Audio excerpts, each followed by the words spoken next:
I'm gonna get serious in a minute, but I have to tell you, since you're all church folks, I gotta tell you a church story. When I was growing up in high school, I had a friend who went to my church. His name was Joey, and Joey was a trombone player. A really pretty good trombone player. He let me play in the solo and ensemble festivals and stuff like that. And one day, Joey got an invitation to play in church. Now, I was the only guy who could really play for Joey. Joey had a very specific kind of music, owing to the fact that his father had been a gospel marimba player. And so, what he heard around the house...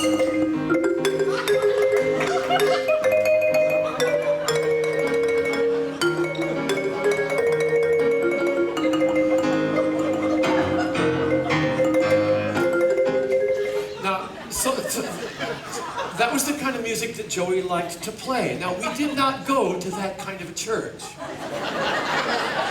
I grew up in the Dutch Reformed Church. Now, yeah, if it was the kind of church where,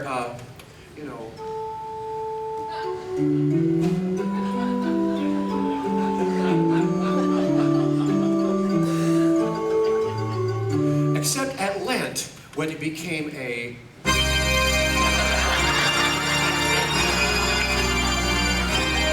kind of a church. Now, if we had gone to the Baptist church across the street, Joey's music would have been fine, because Grace Fingerworthy played piano there.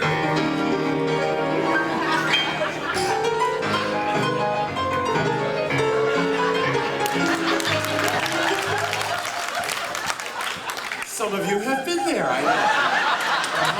and your mothers have still played there, I can tell.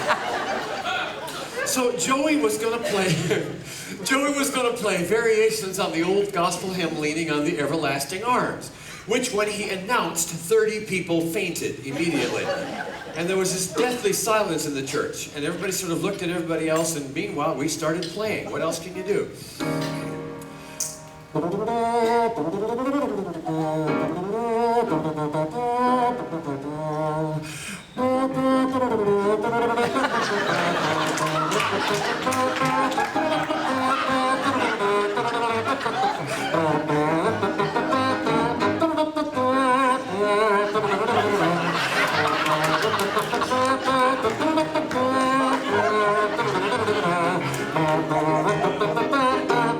Now we get the exciting and passionate minor key variation.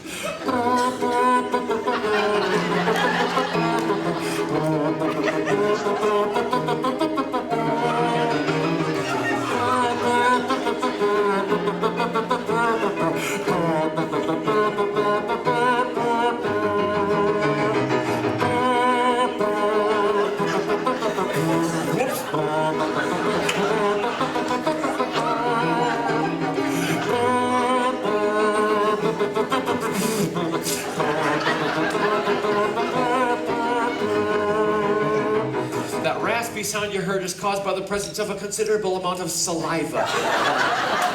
And now, most trombone players would gently aim the horn toward the floor and in the mouthpiece while you open the spit valve. But Joey, having worn a new pair of shoes and been told by his mother not to get spit on his shoes, with his customary lack of couth, raises the horn like a great cornucopia, opens the spit valve, and all over the first 17 rows of the church. Well, we lost another 30 right there. And now it was time for the grossest part of the piece. This is the finale, where you play everything double tongue and double speed and all in one breath if you dare. And of course, Joey dared.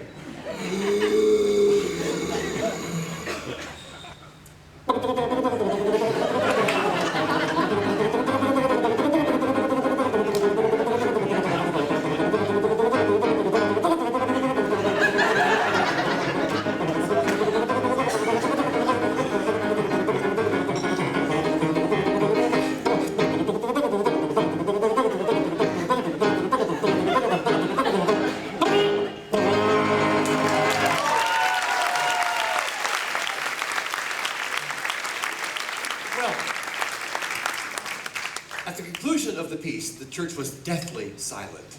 And Uncle Henry stood up. Now, Uncle Henry was the oldest of the elders in the church. Uncle Henry believed that no decent music had been written beyond the 16th century. So, Joey and I figured we were in deep caca. Uncle Henry, to our great surprise, unbuttoned all 3 buttons of his black suit coat. And with his coat loosened, he looked at the preacher, he looked out one stained glass window and out another stained glass window, and then he said for all the church to hear,